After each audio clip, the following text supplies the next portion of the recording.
Guys, Technomentary with the video for you guys. In today's video, we're going to show you guys how to insert or install a SIM card on your iPhone 12 here. If you have never done this, it's going to be slightly different. Even if you have done it in the past, it has changed, and a couple things that you want to take a note of that we're going to discuss in the video, and also troubleshooting tip if you're still having issues getting phone service on your iPhone. So first thing you want to do, of course, is make sure that you have your phone, it's powered on. To power on the iPhone 12, we're going to hold the side button here. But usually what I like to do is whenever I'm installing a new SIM card is making sure the phone is turned off. So if you have powered it on, you can turn it off by holding the side button here and the volume up button here at the same time. If you do that, it's going to show you slide to power off. Go ahead and slide it off. You can also turn off by going into settings and then general and go all the way at bottom. It'll have a shutdown option there if your button option isn't working or you're not able to hold the side button and the volume button at the same time. So make sure your phone is completely turned off. And the reason why we want to turn that off is that once we install or insert the SIM card, we want to make sure that it can fully read the SIM card. So that way, if we had any issues getting phone service, it will clear that up. The next thing you want to do is actually get the SIM ejector tool. So in your iPhone 12 packaging, there's going to be an instruction pamphlet which comes with this special tool called the SIM ejector tool. You want to take that out.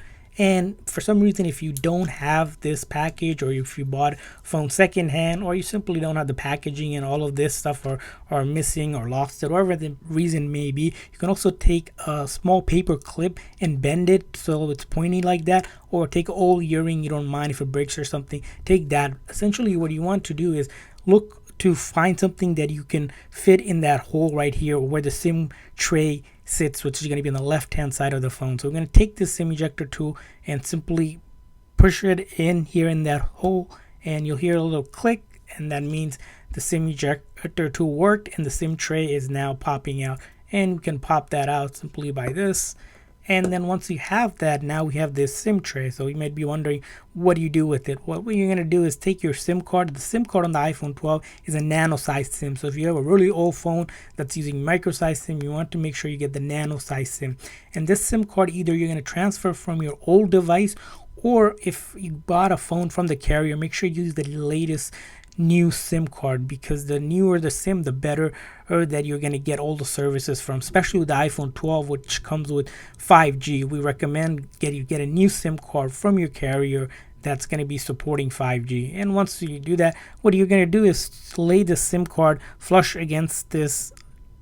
As you'll notice here, there's a cut corner here and the cut corner on the SIM card. You want to just simply put it upside down. It's going to feel like it's upside down because the copper piece is going to be on top, and then the writing is going to be on, the logo is going to be on the bottom. So this is the right way to put it. It's going to be sit flush, so you won't see any sort of bump or anything. The reason why I want to sit flush is because we want to be able to insert it right back, same way where we match up the holes here, if you can see, and then just press it down, and it's going to sit flush. And this time we're going to turn on the phone, and turn on the phone, we're going to hold this big side button here. Just press and hold. This time you don't need the volume up button like we did to power on. Once you see the Apple logo, the phone is powering on. Just give it 10-15 seconds to power on to get to the home screen.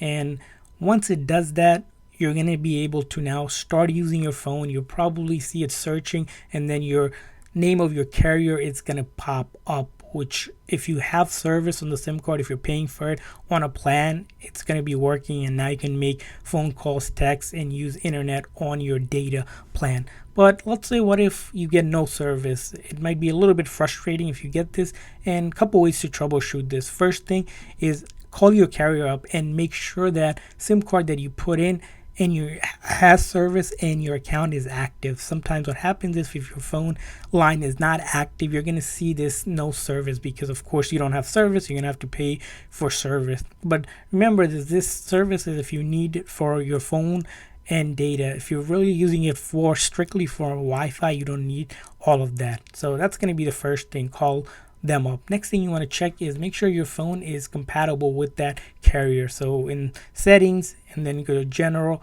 and then about, you'll notice here where it says carrier lock, that means this where it says, if it says SIM lock, it's locked to a specific carrier, whether you bought it from a big carrier you might be seeing this where the phone, you have to only use it on that carrier. If it says no SIM restriction, that means the phone is unlocked, so you can pretty much use any carrier that you want. But you want to make sure if this is SIM unlock, you're using it for that carrier. If it's no SIM restriction, which is what you want, it's going to be good. That means the phone is unlocked. It should work on any carrier.